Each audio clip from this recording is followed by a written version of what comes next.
Kenalkan, nama saya Michael Enrico. Saya dari Prodi PJKRC. NIM saya 6101420146. Di sini saya akan menjelaskan tentang teknik atletik, yaitu lari 100 meter dan lari jarak menengah. Pertama, saya akan menjelaskan pengertian dari atletik. Atletik adalah gabungan dari beberapa jenis olahraga yang secara garis besar dapat dikelompokkan menjadi lari, lempar, dan lompat. Kata ini berasal dari bahasa Yunani, yaitu athlon, yang berarti kontes. Atletik merupakan cabang olahraga yang diperlombakan pada Olimpiade pertama pada 776 sebelum Masehi. Induk organisasi untuk olahraga atletik di Indonesia adalah PASI, yang artinya Persatuan Atletik Seluruh Indonesia. Dan di internasional ada IAAF atau International Association of Athletic Federation. Yang kedua, ada sejarah atletik.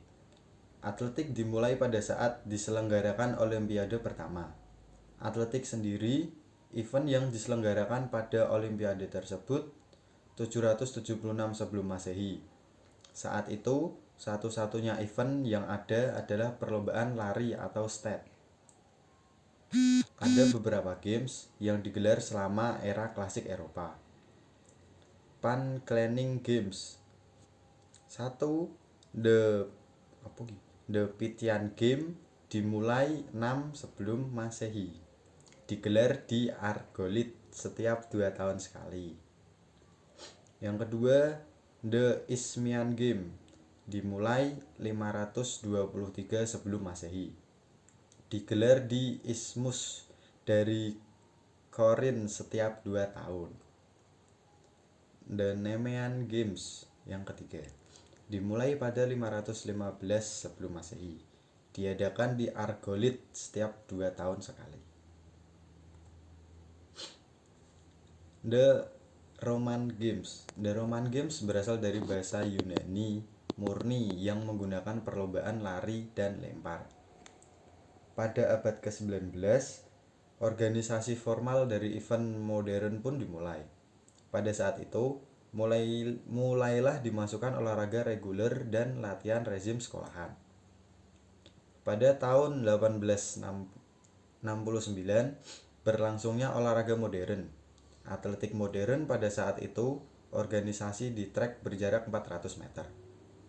Adapun acara lapangan lainnya, yakni melompat dan melempar, dengan menggunakan tempat yang berada di dalam trek. Pada tahun 1912 dibentuklah IAAF, sebuah badan pengelola internasional.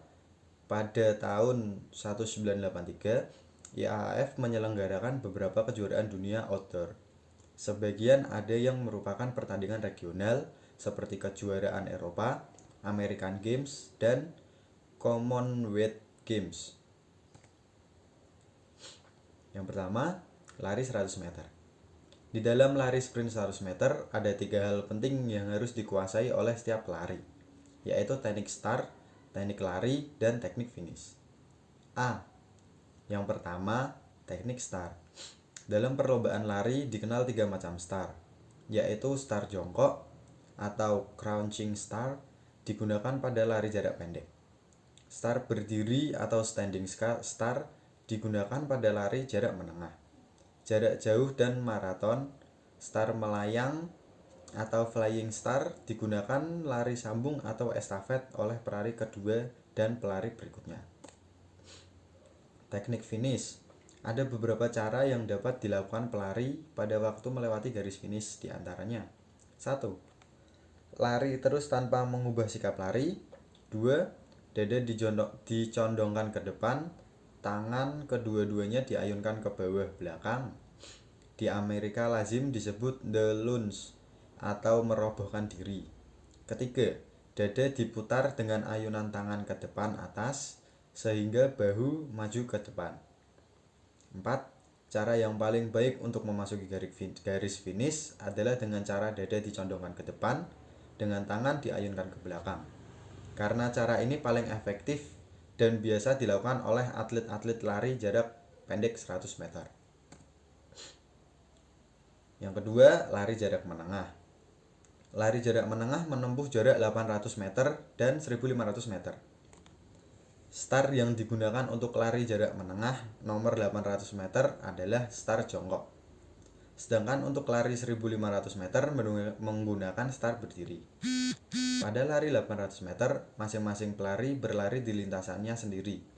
Setelah melewati satu tikungan pertama, berubah pelari-pelari itu boleh masuk ke dalam lintasan pertama.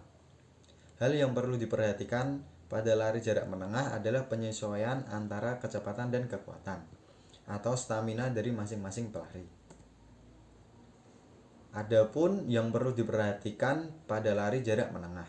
Yang satu, badan harus selalu rileks atau santai. Yang kedua, lengan diayun dan tidak terlalu tinggi seperti pada lari jarak pendek. Yang ketiga, badan condong ke depan kira-kira 15 derajat dari garis vertikal. Yang keempat, panjang langkah tetap dan lebar tekanan pada ayunan paha ke depan panjang langkah harus sesuai dengan panjang tungkai. 5. Angkut lutut cukup tinggi atau tidak setinggi lari jarak pendek. Adapun teknik lari gerakan jarak menengah meliputi 1. Posisi kepala dan badan tidak terlalu condong. 2. Sikap badan seperti orang berlari. 3. Sudut dengan antara 100 sampai 110 derajat. 4. Pendaratan pada tumit dan menolak dengan ujung kaki. 5. Ayunkan kedua tangan untuk mengimbangi gerak kaki. 6. Mengayunkan lutut ke depan tidak setinggi pinggul. 7. Pada waktu menggerakkan tungkai bawah dari belakang ke depan tidak terlalu tinggi. Sekian penjelasan dari saya. Terima kasih.